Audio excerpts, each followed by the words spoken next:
Olá, Adri. Tudo bem? Boa noite. Você que está chegando por aí, já vai falando para mim quanto tempo de casado que você tem. Já marca aí.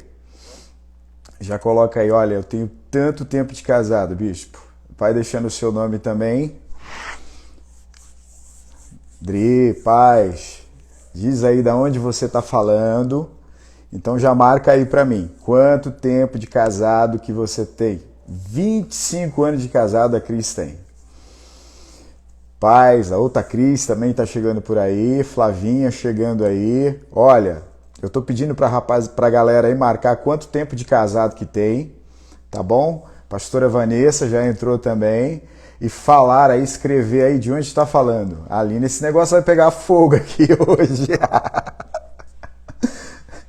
Outra coisa, vocês estão me ouvindo bem? Estão me ouvindo bem? Estão me ouvindo com clareza? Se vocês estão me ouvindo bem, com clareza, já pega aí, clica no aviãozinho e começa a compartilhar aí essa live com todo mundo.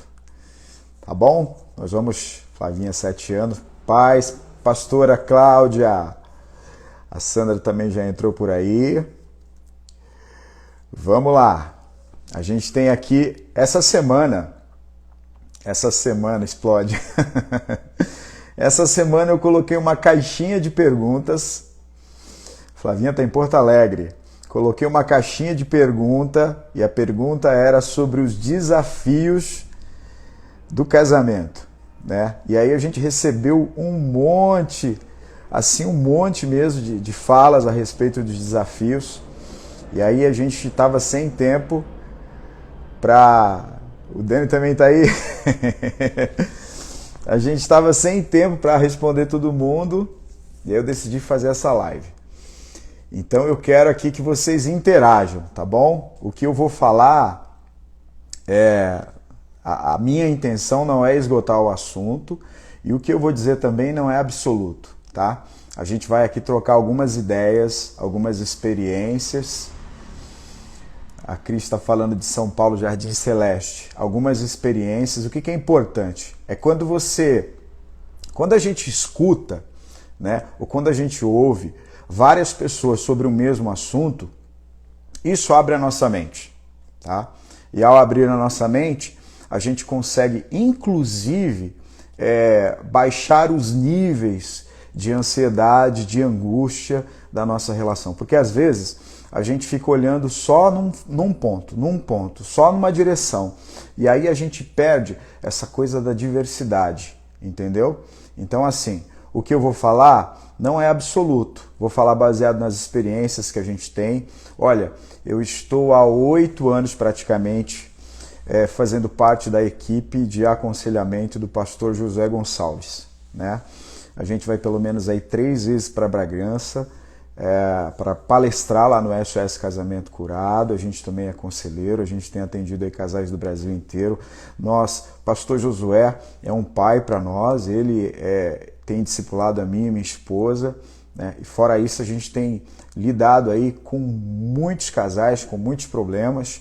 Alguns casais a gente tem conseguido ajudar e outros a gente não consegue tanto. Por quê? Você precisa entender uma coisa. Quando a gente fala de disfunções no casamento, você pode ter um bom conselheiro, você pode ter um bom terapeuta, você pode ter muitas pessoas habilidosas te auxiliando, mas você não pode esquecer que a decisão é sempre sua. Quem conduz o seu comportamento é você. Se você não mudar as suas crenças, não adianta. Não tem oração que resolva. Se você não tomar uma decisão e se você não tomar um posicionamento, não adianta. Não adianta que as coisas não vão mudar. Tá bom? Então, para a gente não tomar muito tempo, nós vamos falar, olha, eu não sei se eu vou conseguir falar de tudo hoje aqui, mas tem bastante coisas aqui, tá bom? E vocês nem imaginam qual é a fala aqui que puxa tudo aqui, ó. A primeira fala, o top dos casais. Quem adivinha aí qual é o top dos casais? Qual é a maior dificuldade que os casais têm? Quem arrisca aí escrever alguma coisa aí? Acho que vocês nem imaginam qual é a maior dificuldade que todo mundo enfrenta numa relação. Alguém aí sugere alguma coisa?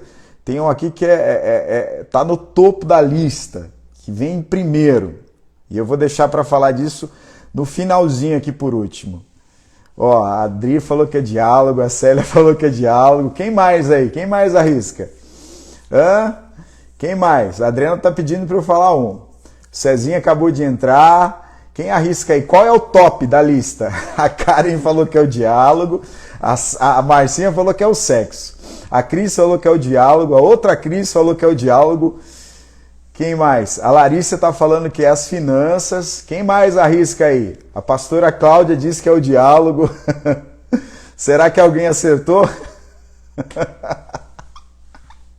A Flavinha falou que é a comunicação.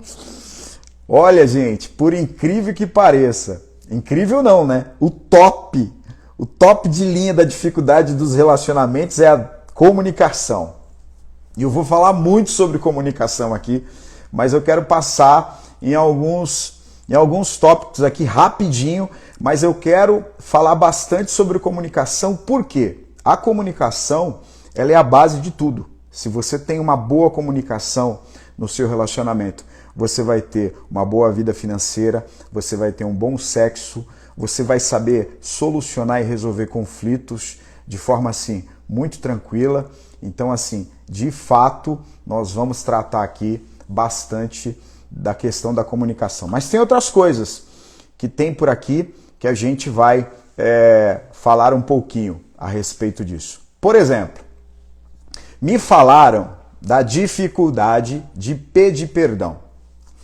A relação, e isso é uma coisa que existe em muitas relações. Então falaram da dificuldade de pedir perdão, da dificuldade de quebrar o orgulho e da dificuldade da autorrenúncia. Isso é um problema, de fato. Né? Às vezes o casal, eles brigam, discutem e talvez porque não foi uma coisa aprendida, tá? Pedir perdão ou ceder, ou dar o braço a torcer, como se fala, talvez por não ter sido uma coisa aprendida, o cônjuge não tem facilidade de fazer isso. Tem gente que até engasga quando vai fazer um pedido de perdão, ou um pedido de desculpa, ou reconhecer os erros. Lembre-se, reconhecer erros aponta para a humildade. A pessoa humilde, ela não tem dificuldade de reconhecer erros. Às vezes, por que a gente tem dificuldade de reconhecer erros? Porque a gente não quer ficar vulnerável em relação ao outro. Tá? Outro aspecto também, que a gente tem essa dificuldade de quebrar o orgulho, ou quem sabe de pedir perdão, é porque também isso tem a ver com a ideia que a gente tem do outro e a ideia que a gente tem da gente. A visão que você tem do outro e a visão que você tem de você, isso às vezes interfere no seu orgulho, e em pedir perdão. E o que ocorre nesse aspecto? Você vê o outro, às vezes, abaixo de você. Quem sabe você tem na sua cabeça que você viveu mais do que ele, que você aprendeu mais do que ele, ou quem sabe ele já fez tanta coisa errada que você não consegue acreditar mais nele. Tá? Mas isso é prejudicial a quê? A médio prazo e a longo prazo também. Como é que se resolve isso? Bispo, comunicação. E nós vamos falar disso aqui no finalzinho aqui desse tempo. E outra coisa, galera, vocês precisam entender, o que eu estou falando aqui precisa fazer sentido para você. Por quê? O ser humano é um emaranhado de subjetividade. Cada um foi criado de maneira diferente. Então, às vezes, eu vou falar e não faz sentido para você. Por isso que você precisa entender se faz sentido. Por isso que eu falei no início da nossa live que eu não quero tratar de forma absoluta aqui o que eu vou falar. Uma outra coisa que colocaram aqui é a dificuldade de lidar com patologias clínicas. Isso aqui é independente da patologia, né? Porque às vezes são transtornos, outras vezes são doenças crônicas. Eu, por exemplo, tenho um pouco de experiência nesse aspecto, porque a minha esposa ela tem diabetes. Então, assim, de fato, tá? É uma condição difícil e muitas vezes, por exemplo, quando a gente se casa e a gente faz aquele juramento, prometo amar, prometo cuidar, prometo honrar, a gente na verdade faz esse juramento e não sabe o que está por vir. Todos nós, a gente não sabe, na maioria das vezes, o que está por acontecer no futuro. E aí, à medida que o tempo vai passando, algumas coisas que vão se descortinando, né? Então a gente não faz ideia de que um dia a gente se casa com uma pessoa e lá na frente a gente pode se tornar um cuidador dessa pessoa por causa de uma doença crônica ou por causa de uma doença imune ou por causa de transtornos que essa pessoa tem, tá? Então, de fato, existe uma sobrecarga, muitas das vezes, né? E estudos e pesquisas vão dizer que a sobrecarga, de fato, ela acaba afetando negativamente o parceiro que não está doente. E afeta de verdade, tanto fisicamente como emocionalmente. E isso é legítimo, tá? E aí, o que a gente pode fazer para mitigar isso? Primeira coisa, tá bom? Uma boa comunicação ajuda a mitigar isso. Segunda coisa, se faz importante dentro de uma casa que o casal se perceba não como indivíduos. O nós deve prevalecer dentro de uma casa. Quando o nós prevalece dentro de uma casa, isso traz saúde para toda a família. Quando o nós prevalece dentro de uma casa, isso traz saúde para todos os ambientes da casa. Então é muito importante, quando olhar esse tipo de patologia, você olhar isso no outro, mas como um problema seu também. Isso vai ajudar. E transparecer isso para o outro. Porque isso vai auxiliar nas emoções do outro e o outro compreender que você faz parte disso. E um outro aspecto é que, da mesma maneira que o doente que tem a patologia, que tem um transtorno, recebe cuidados, o cônjuge não doente ele também precisa se cuidar fisicamente, emocionalmente, espiritualmente. De repente fazer uma terapia, ter a prática de exercícios, ter períodos de cuidar de si mesmo, isso é muito importante, vai auxiliar aí vocês a lidarem com isso.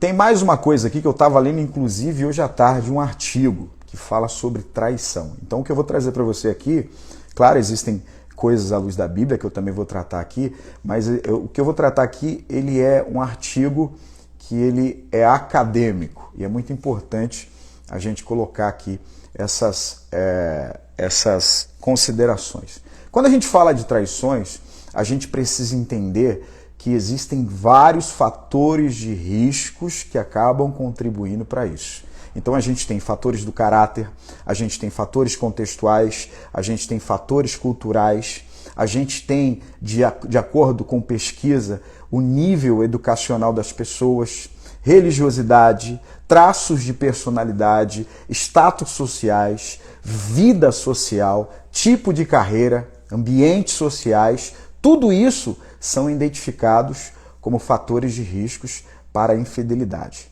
Mas isso é um estudo panorâmico. Por quê? De muitas pessoas você pode tirar esse fator de risco e mesmo assim ocorrer situações de infidelidade dentro do relacionamento. Tá? Agora, uma coisa que eu achei interessante nessa pesquisa, nesse artigo que eu estava lendo, é que ele vai apontar para pelo menos 3 características ou 3 maneiras de se combater a infidelidade. A primeira é ter um forte vínculo emocional. A segunda é ter uma boa intimidade sexual. E por fim, é respeitar os limites do outro. Eu achei muito bacana e faz muito sentido. A gente que lida com pessoa e atua nessa área o tempo todo, essa questão de você ter um forte vínculo emocional com o seu cônjuge. E a gente vai falar mais sobre isso quando eu for falar de comunicação e você vai ver que faz sentido para você. E também ter uma intimidade sexual saudável. E isso também se consegue a partir da boa comunicação e respeitar os limites do outro. Então, você procura trabalhar isso, que isso vai ajudar a manter, né? Aí você vai perguntar assim, bispo, isso vai me livrar totalmente de uma situação de infidelidade? Óbvio que não, né? As pesquisas apontam que às vezes mesmo você trabalhando desse jeito, você corre esse risco. Por quê? Porque isso tem a ver com o caráter da pessoa, tá bom? Agora, de repente, você pergunta assim, eu já passei por isso, como que eu lido com uma situação dessa?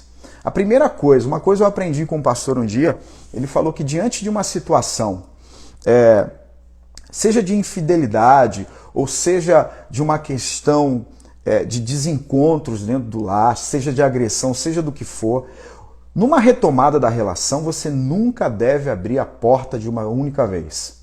Tá? Como é que você faz isso? Você faz aos poucos. Então a primeira coisa, quando há um ato de infidelidade, você precisa ver se o outro se arrependeu. Tá bom? E o arrependimento, ele não se baseia numa fala, não se baseia de forma verbalizada. Você precisa perceber esses frutos de arrependimento. Né? E dado o fato de você perceber como que se percebe esses frutos de arrependimento, é se o outro que foi infiel, ele está disposto a abrir mão de ambientes que frequentava, se ele trouxe toda a verdade à mesa, se ele consegue entender que há uma ferida no ofendido e ele consegue compreender que ele é o agente de cura dessa ferida através do comportamento, entendeu? Então isso são fatores que são relevantes. Agora, por quê? A gente já aconselhou casais que de repente a esposa, o cônjuge traiu o outro e falou assim, ela já disse que me perdoou e agora ela fica tentando me controlar e agora ela fica tentando fazer isso ou ele fica tentando fazer daquele jeito. Ela já disse que me perdoou, mas tem hora que ela fica com raiva de mim ou tem hora que ele fica com raiva de mim. Não é da noite para o dia que se resolve isso. Então, o ofensor, ele precisa ter compreensão dessas coisas, ele precisa ter essa disposição para derramar cura no outro. Agora, deixa eu ver a hora aqui. Vamos falar mais uma aqui. Ó. Tem uma fala aqui que é sobre corresponder às expectativas do outro. Quem aqui já não se viu nesse aperto de não corresponder às expectativas do outro? Você é igual meu filho às vezes, ele fala assim, cara, eu pisei na bola de novo. A gente vira e mexe está nesse ambiente de não corresponder às expectativas do outro. Mas deixa eu falar aqui algumas coisas rapidinho. Quando a gente fala de expectativa, a gente tem 3 níveis, tá? A gente tem o nível imaginado, a gente tem aquilo que é real e a gente tem aquilo que é ideal. Então, imaginado é aquilo que alguém construiu na mente, tá? A respeito de você. O real é aquilo que você está vivendo hoje e às vezes esse real ele não está nem no imaginado e nem no ideal. Tá? Agora, uma coisa que eu aprendi na psicanálise, que eu acho que é importante compartilhar aqui, as pessoas quando elas se tornam adultas, normalmente elas assumem papéis. Tá? Então você sai da tua casa e você assume um papel do ser, um papel de quem você é. Ou você assumiu o papel do seu pai porque você admirava ele, ou você assumiu o papel da sua mãe porque você admirava ela, ou você assumiu um misto dos dois, ou você está totalmente aversivo porque o seu pai não era legal, então de repente você tem um comportamento totalmente oposto ao dele, e só em pensar em ter o mesmo comportamento dele, isso já te dá náuseas. Então você assume papéis. De repente você assumiu um papel de um parente próximo ou de uma pessoa que era próxima e você vai para a vida dessa maneira. Quando você se casa, isso é psicanálise, tá? Isso é inconsciente. Quando você se casa, você também põe alguém do seu lado para assumir um papel que você criou aqui, tá? Então esse papel às vezes ele tem a ver com as características da sua mãe ou as características do seu pai. Esse papel, às vezes, ele tem a ver dentro daquele conto de fadas que você criou. Tá? E, normalmente, as expectativas do outro, elas estão caminhando dentro disso. E aqui está o perigo. Né? Por quê? Às vezes, o outro está esperando que você vai ser o príncipe ou a princesa que vai redimir ele de todas as frustrações que ele teve na vida. Isso é um engano, tá? Isso não é real. E aí precisa fazer essa análise, tá bom? Por exemplo, tem uma coisa que acontece muito dentro dos relacionamentos. Às vezes a pessoa ela quer que você reaja a tudo e sinta a tudo como ela reage e como ela sente. Não funciona. Você é diferente. E aí a pessoa quer que você sorria igual, que você tenha o mesmo sentimento. Por exemplo, aqui em casa eu tenho aprendido uma coisa com a minha esposa. A minha esposa, ela está brava agora, mas daqui a 5 minutos ela não está mais. Eu não. Eu levo tempo para digerir algumas coisas. Por quê? São as características do ser que são diferentes. Então, às vezes, a expectativa do outro é o quê? É que você trabalhe como ele, faça como ele, fala como ele, ande como ele, atue como ele. Isso é difícil. É uma régua muito alta para você chegar, entendeu? Então, precisa-se o quê? Avaliar, tá? Se é ideal isso, a expectativa que o outro exige de você, se é razoável, porque senão o que vai fazer? Você vai se mutilar para atender às expectativas do outro. O que é legal dentro de um relacionamento quando se fala de expectativas? Primeiro, ser companheiro, ter amor, incentivador. Sabe essas coisas que não são palpáveis? Essas expectativas são legais você ter numa relação, tá? Eu acho que antes de qualquer coisa você precisa sentar, e a gente vai falar de comunicação daqui a pouco, e ter uma conversa séria, se é razoável aquilo que ele espera de você. Eu quero saber se você já compartilhou aí, se você já tocou no aviãozinho aí, ó, e ó, disparou aí no seu stories, vai lá no seu stories, vai nos seus grupos de WhatsApp, tá bom? Tem uma coisa aqui que é muito legal. Como lidar com princípios diferentes? Isso aqui é bacana, tá? É muito legal isso aqui. Como que a gente lida quando há diferença de valores, quando há diferença de princípios? Deixa eu falar aqui algumas coisas que podem atrapalhar no ambiente familiar quando existem essas discrepâncias de valores. As diferenças de valores, elas podem trazer um abismo emocional entre um casal, tá? Então, ser muito diferentes em princípios e valores podem trazer um abismo emocional entre um casal. Elas podem afetar a criação dos filhos e elas interferem na definição do que é certo e do que é errado, tá? Então, é muito importante que procurem alinhar esses princípios e valores. E como que a gente alinha isso? Você tem que olhar na linha do tempo. É muito importante. Olhar na linha do tempo. Olha na linha do tempo e aí você percebe assim, ó, você está vendo aqui? Aqui você teve esse comportamento.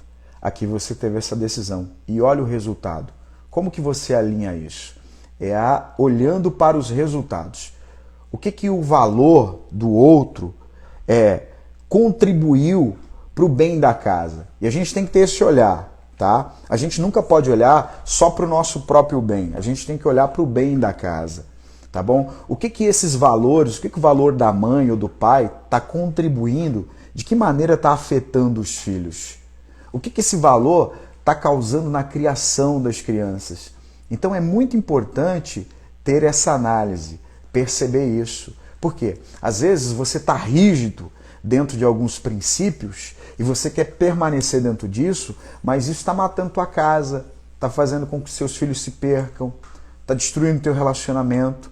Então, quando chega nesse ponto, a gente não pode incorrer em determinados erros, porque a gente está prejudicando não apenas a nós, mas a todo mundo.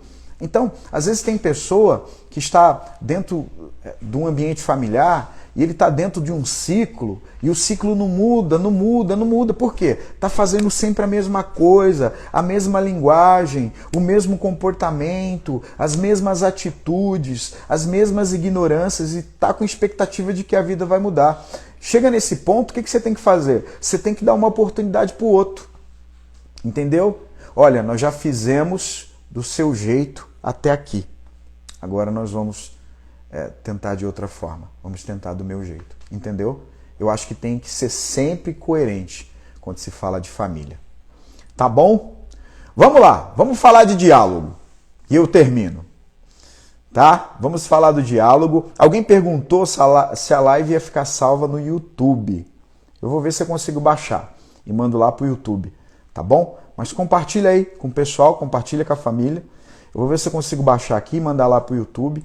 E aí vai ficar bacana que a gente deixa salvo lá, tá? Nosso YouTube é youtube.com/comunidade Rocha de Refúgio. Alguém escreve aí para mim, para o pessoal ver aí.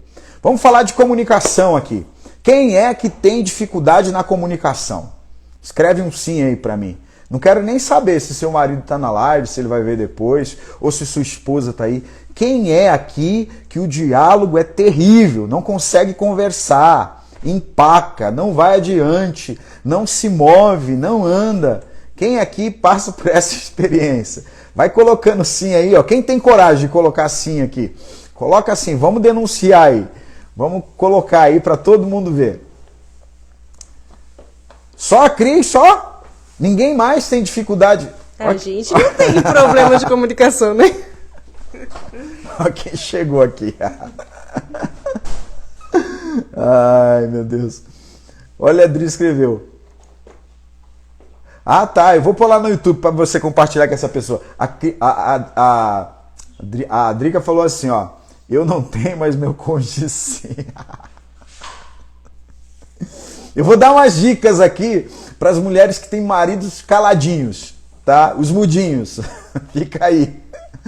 Mulheres que têm os maridos mudinhos, eu vou dar umas dicas legais aqui para vocês. Por isso compartilha aí e marca as amigas, tá? Eu vou falar uma coisa para os rapazes aqui também a respeito de comunicação, que é muito bacana, viu? Eu acho que se você olhar a comunicação desse jeito, e as mulheres que estão aqui, não sei se elas vão concordar comigo, mas vou falar uma coisa agora, vou falar agora sobre comunicação. Olha só, vê se as meninas concordam comigo aqui, e se você concordar comigo com essa fala, eu estava lendo um livro, e eu li isso aqui, eu achei muito interessante, tá? Olha só, vê se vocês concordarem, vocês vão mandar coraçãozinho aí na live, ó. Tem marido que pensa que intimidade é só sexo. Mas eles se esquecem que é através da comunicação que um casal se torna íntimo. Quantas das meninas concordam aí? Os meninos pensam que intimidade, quando fala de intimidade, eles pensam que é só sexo, é só sexo. Agora, estudiosos do assunto falam que a intimidade genuína, ela começa na conversa, na comunicação. Quantas de vocês concordam com isso? Eu concordo com essa fala. Os meninos, a gente pensa, às vezes, que quando se fala de intimidade, a primeira coisa que vem à cabeça é sexualidade. Mas uma boa intimidade se constrói a partir de uma boa comunicação. Por que a partir de uma boa comunicação? Porque a partir de uma boa comunicação é que a gente consegue entender o sentimento do outro, tá? Então é a partir de uma boa comunicação que a gente consegue entender os sentimentos do outro. Agora, as meninas precisam entender uma outra coisa, uma coisa também, que os meninos se comunicam de forma diferente, tá? Os meninos se comunicam de forma diferente. Por quê? Enquanto os meninos são objetivo, as meninas elas querem abranger o assunto. Então vocês precisam entender isso. Agora, a maneira como o casal se comunica normalmente determina como o casal resolve conflitos. Quando um casal está cheio de conflitos na vida, você pode apostar que a comunicação está ruim. A comunicação está falha. Então, assim, a maneira como vocês se comunicam dentro da relação é muito importante, porque isso vai determinar a maneira que os conflitos vão ser resolvidos e solucionados, tá bom? Quem fala, tá? Quem fala deve desenvolver uma abordagem centrada no quê? Olha só, preste atenção, meninos. Quem fala deve desenvolver uma abordagem centrada em afeto, perdão e validação. Toda vez que você for falar, fale como quem tem afeto, fale como quem está disposta a perdoar e fale sempre validando o outro. E quem ouve? Ouça com empatia. Isso aqui serve muito para os meninos. Não fique pensando em uma resposta enquanto o outro está falando. Isso aqui é uma coisa que a gente faz muito. Enquanto o outro está falando, você está assim. Você está olhando para a cara dele assim, daquele jeito, sabe? Mas na verdade, você já está preocupado, preocupada em que tipo de resposta você vai dar. Você não está ouvindo, você não está presente, tá? Você está muito preocupado em dar uma resposta para o outro. E outra coisa, nunca interrompa o outro enquanto fala. Escute tudo, ouça tudo. E quando ele terminar, aí você, tá, fala. Agora, eu vou te dar aqui... Eu fiz algumas considerações, mas eu quero te dar 3 dicas assim poderosas. E no final, eu vou dar algumas dicas para as meninas que têm dificuldade com os mudinhos. Tá bom? Vou dar algumas dicas. Olha só. Quando você for entrar numa conversa, mantenha o foco. Escreva aí para mim. Número 1. Escreve aí quem está me acompanhando. Mantenha o foco. Toda vez que você vai ter uma conversa, você precisa manter o foco da conversa. Por quê? É muito tentador. É tentador demais. Eu também passo por isso. A gente resgatar, trazer à tona os conflitos do passado. É tentador demais a gente pegar os conflitos lá de trás e para trazer para a nova conversa. Você está falando de um assunto, só que você está com aquele assunto aqui ainda na cabeça, e aí o que acontece? Você pega e mistura tudo meio de campo. Mistura tudo meio de campo. E aí quando você perde o foco, quando você faz isso, o que você faz? Você acaba obscurecendo o problema atual. Você traz um problema, daqui a pouco você perde o foco do problema, começa a falar disparado de um monte de coisa, você obscurece o problema atual, você tira o propósito da conversa. E aí o que deveria ser uma resolução, uma conversa para resolver, se torna um outro problema. Por quê? Perdeu o foco da conversa, trouxe à tona outros conflitos, outras coisas passadas, e aí a conversa perde o propósito e se torna uma guerra. Então toda vez que você for ter uma conversa, você precisa, sabe, ter um propósito. Olha, nós vamos conversar disso, tá? E apenas daquilo. E resolver apenas aquilo. Não traz essa coisa antiga. Se foi coisa do passado, olha, nós vamos conversar sobre isso, tá bom? Nós vamos ter uma conversa sobre isso. Mas é importante o quê? Manter o foco. Segunda coisa, quando você for ter uma conversa saudável, uma comunicação saudável, ela é baseada em quê? Em compromisso. Se comprometa. Então, primeiro, mantenha o foco. Segundo, se comprometa. Se comprometa, tá? Com a conversa. Por que se comprometer? Porque às vezes a gente está tentando ganhar uma discussão, tá? E aí, quando você está tentando ganhar uma discussão, você não usa nós. Você sempre usa você. Você não usa eu. Você sempre aponta para o outro. Então é muito importante o quê? Você se comprometer. Usar sempre o nós. Usar sempre o eu. Por quê? Quando você faz isso, você não aperta os botões vermelhos do outro. Porque todos nós temos botões vermelhos. E quando alguém aperta o seu botão vermelho, o que é o botão vermelho? É uma palavra, tá? É um gatilho que faz você perder a comunicação. Você fecha a porta da comunicação. Então, quando você se compromete, você usa esses suavizadores, dizendo eu, nós, você alivia, você mantém a porta da comunicação aberta, tá? E isso é muito importante. Por quê? Uma outra coisa que você precisa entender. Uma comunicação saudável, você não está procurando culpados, você está procurando soluções. Então evite ter conversas com o seu cônjuge para apontar culpados, para dizer quem errou, para dizer quem fracassou. Toda vez que você for para uma conversa, você precisa ir com foco em quê? Eu estou entrando nessa conversa para quê? Para ter soluções, para conseguir resolver problemas. Quando você entra numa conversa para apontar culpados, sabe qual é o final dela? É discussão, é guerra. Entendeu? É guerra. Já já eu falo dos maridos que ficam no celular, tá bom? Eu vou dar uma dica. Sabe o que você faz? Quebra o celular. Brincadeira. Não pode fazer isso.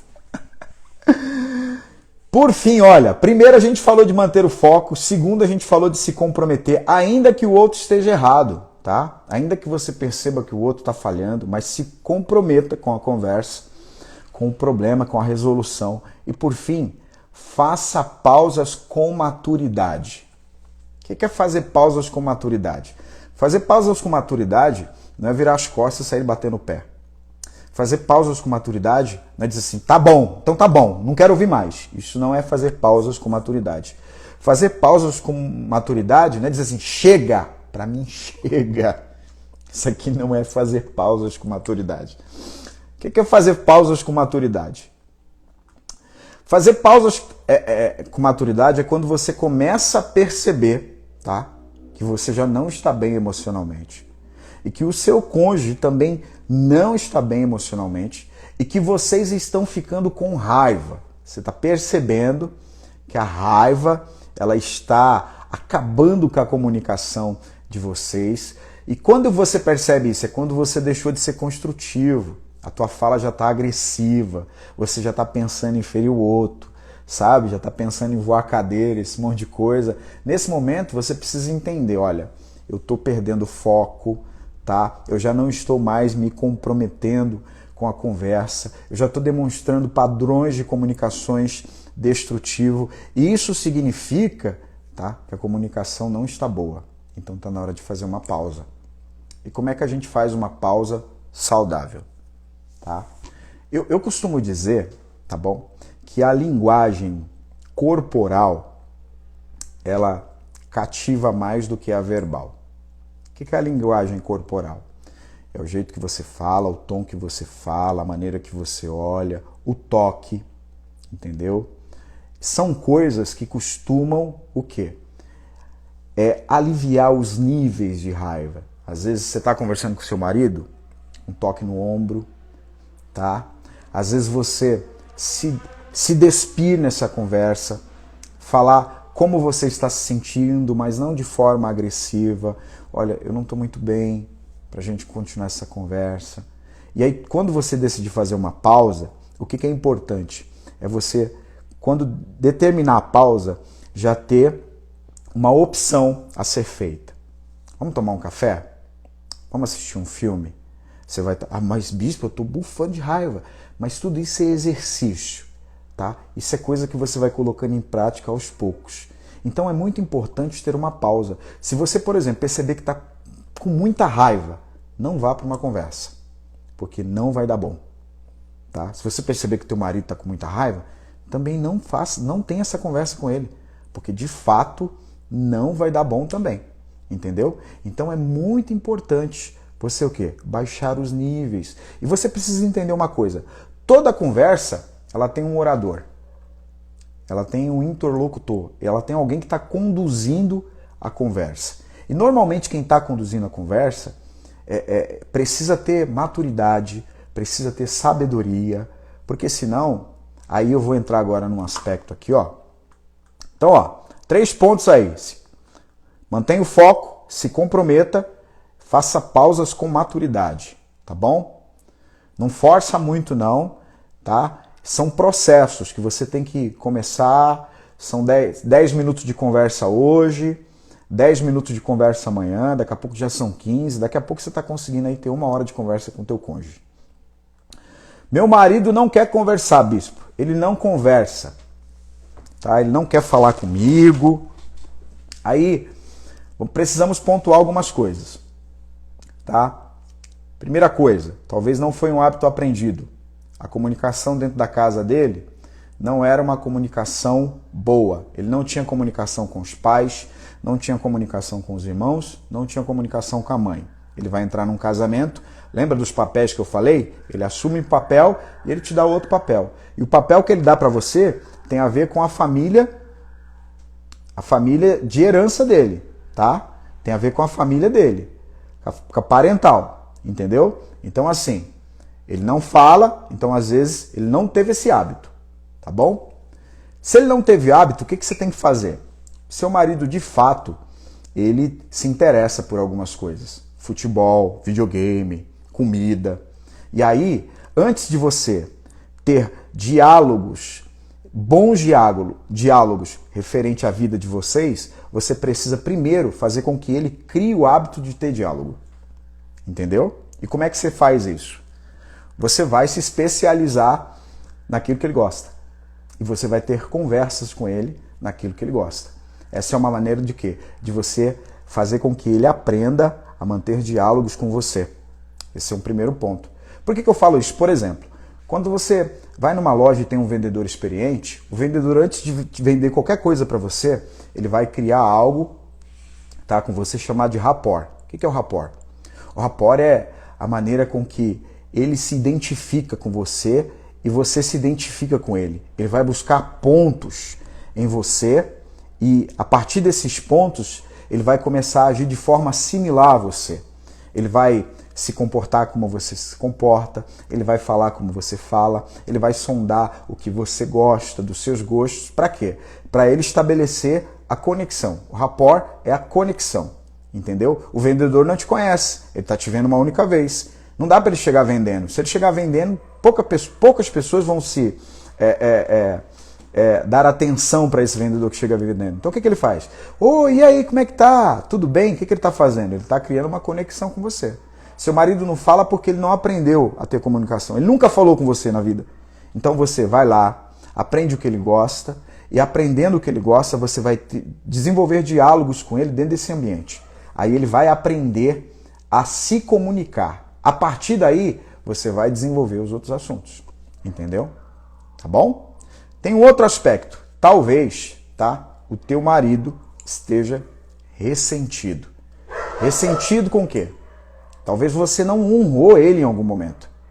Talvez você não deu atenção devida a ele. E aí ele ficou ressentido. Talvez um dia ele tratou de um aspecto com você, vocês entraram num acordo, mas no final, ao invés de você falar o que estava acordado, você fez o que deu na telha. Sua maluca. Desculpa. Então, o que aconteceu? Nesse momento, ele ficou ressentido com você. E aí, o que ele fala? Por que eu vou conversar com ela? Para que eu vou conversar com ela se ela não me ouve? Às vezes você só quer falar e isso produziu ressentimento nele. Nesse momento, o que você tem que fazer? Você tem que ganhar ele novamente. Você tem que honrá-lo. Você tem que começar, aos poucos, trazer pequenas questões que não são questões que levam horas de conversa, e você simplesmente falar assim, o que você acha disso aqui? E ao falar o que ele acha, mesmo que isso vá contra aquilo que você pensa e as suas crenças, tem um monte de menina dando risada aqui. Ai, vocês são terríveis.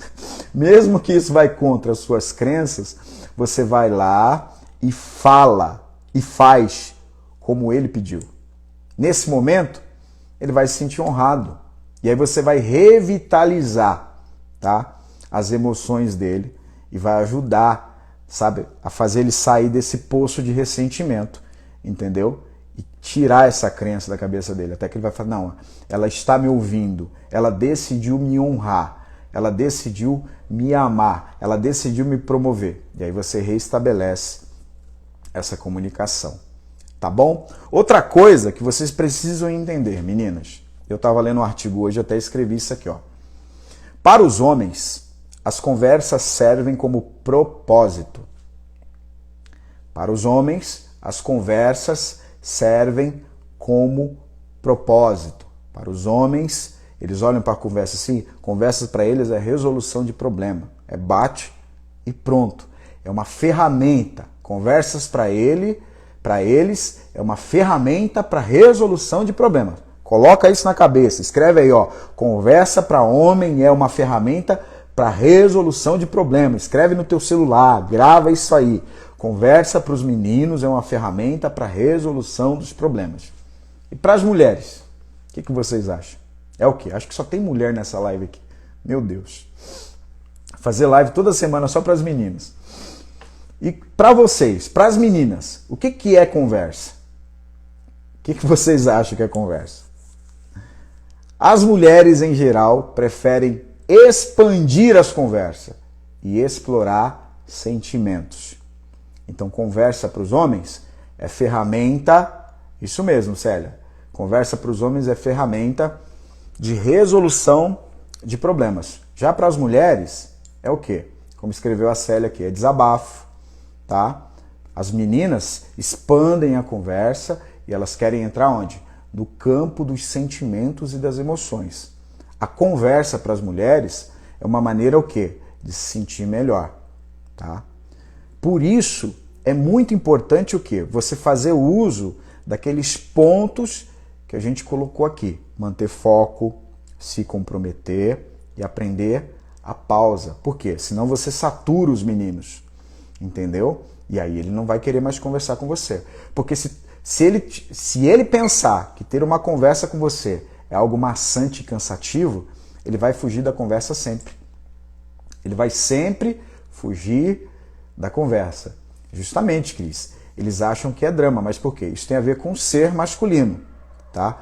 Por isso, é muito importante, quando vocês forem conversar com eles, ao invés de apontar erros, ao invés de falar do que eles não estão fazendo, entendeu? É muito bom vocês abrirem o coração de vocês. De que maneira? Essa é a grande questão. O que eu estou passando aqui não é uma fórmula, tá?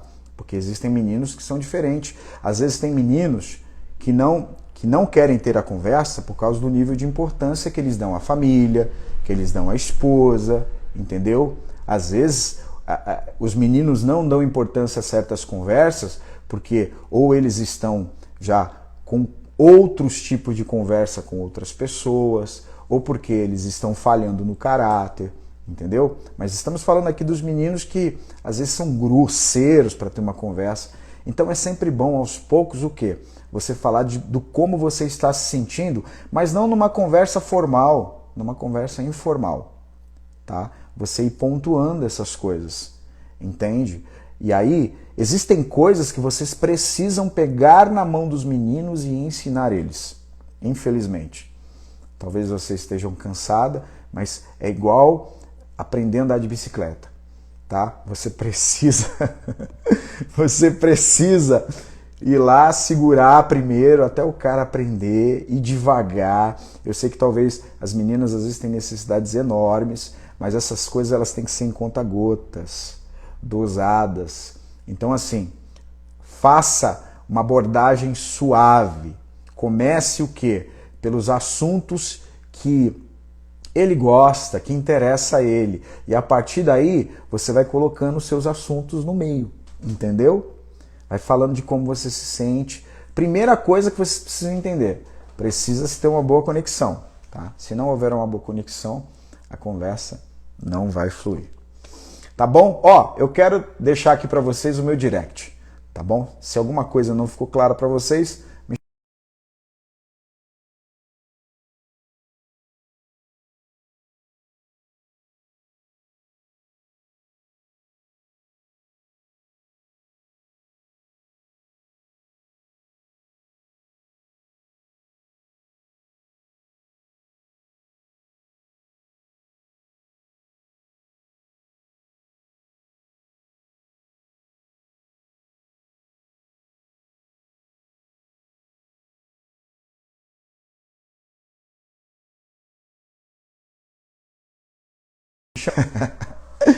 youtube.com/comunidade Rocha de Refúgio.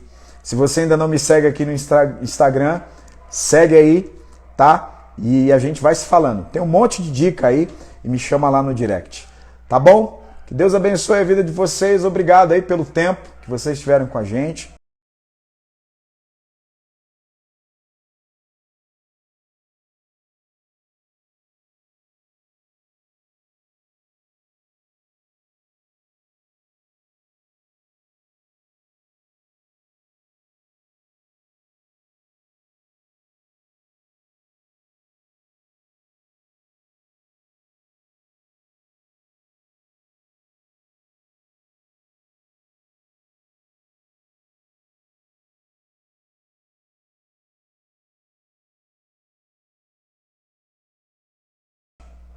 E a gente vai se falando e, se Deus quiser, até semana que vem a gente tá junto. Não esquece de compartilhar, hein? Beijo no coração!